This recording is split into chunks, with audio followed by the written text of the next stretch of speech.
Au Sud Kivu, la Commission diocésaine Justice et Paix de Bukavu, à travers ses départements, a poursuivi avec conviction son engagement auprès des populations.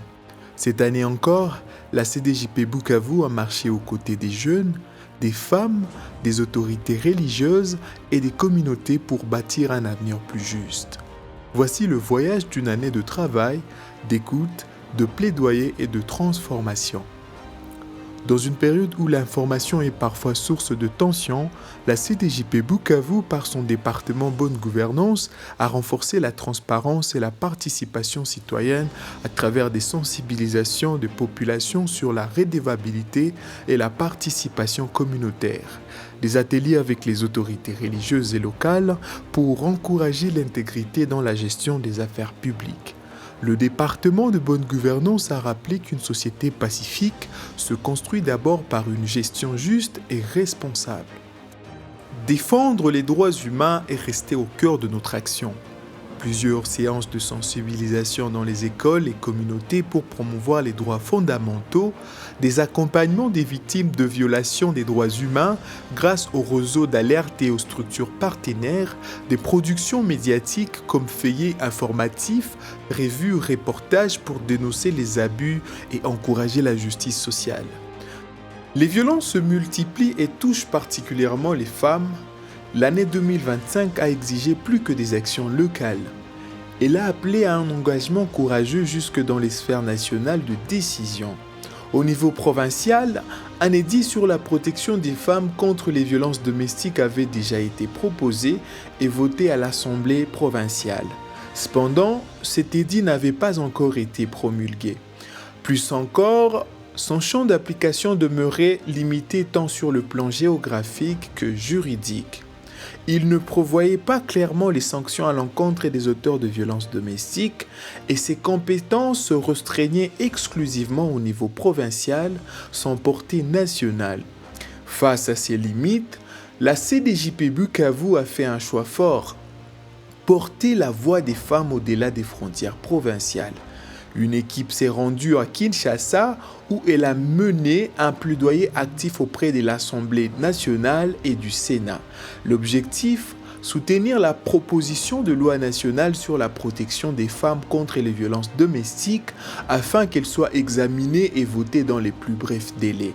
Ce plaidoyer visait à garantir une protection légale renforcée pour toutes les femmes, des sanctions claires contre les auteurs des violences et une application sur toute l'étendue de la République démocratique du Congo. Malgré les défis, la gouvernance participative est restée une priorité concrète, visible et durable. La construction d'un bâtiment communal initialement destiné aux travaux des élus communaux est désormais achevée.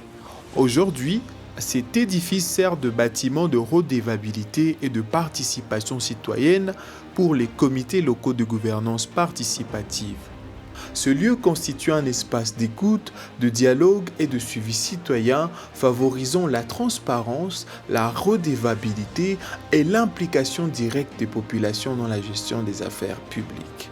Des rencontres mensuelles sont régulièrement organisées avec les commissions paroissiales Justice et Paix, ces cadres d'échange et de concertation permettant de consolider l'engagement communautaire en faveur de la justice, de la paix et de la bonne gouvernance. La campagne internationale des séjours d'activisme contre les violences faites aux femmes et aux filles a marqué un temps fort de cette année sous le thème « Lutte contre les violences numériques faites aux femmes et aux jeunes filles ».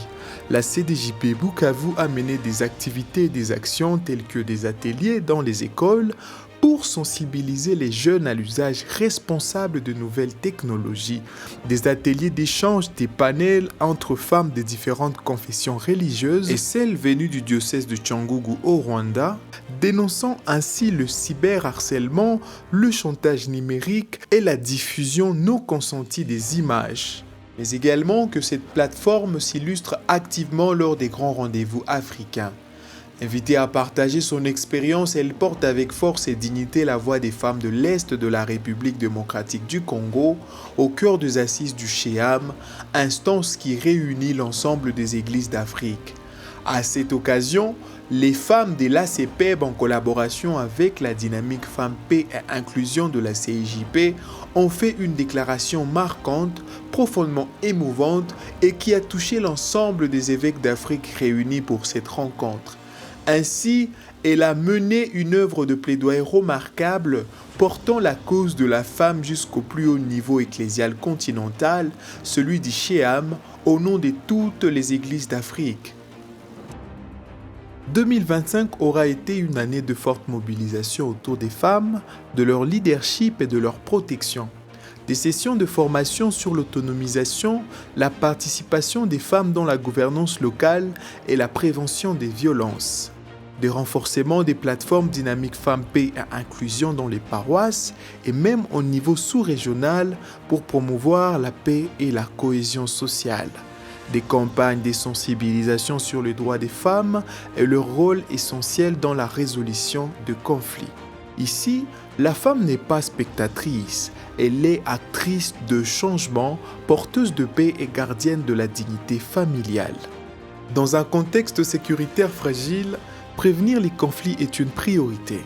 Des missions de terrain dans plusieurs zones pour documenter les tensions communautaires, des formations des comités locaux de paix permettant aux communautés de résoudre les différends par le dialogue.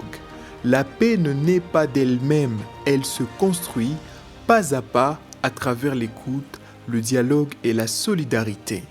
S'agissant du département d'observatoire des ressources naturelles, un lot d'activités ont été réalisées.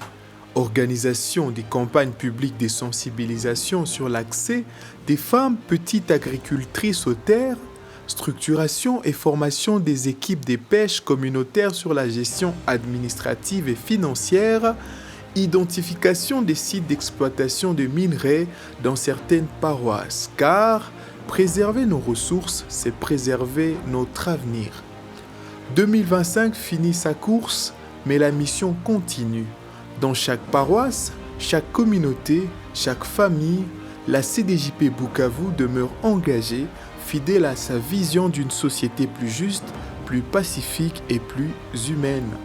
Merci à notre pasteur, l'archevêque métropolitain de Bukavu, à nos curés de paroisse, à nos partenaires, aux animateurs paroissiaux, aux jeunes, aux femmes, à toutes ces personnes bénévoles qui nous ont tendu la main pour la réussite de cette mission.